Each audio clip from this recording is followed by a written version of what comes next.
ચલ પહેલેથી ને હો ગુજરાતીમાં બોલે કાકા કાકા કેટલા રીટેક લેવા પડે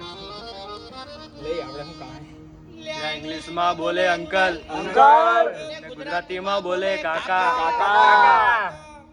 ઇંગ્લિશમાં બોલે અંકલ અંકલ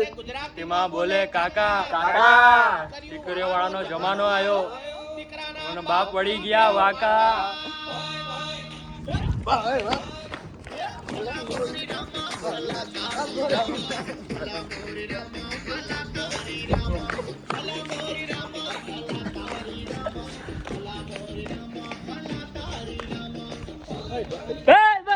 ધીરે ધીરે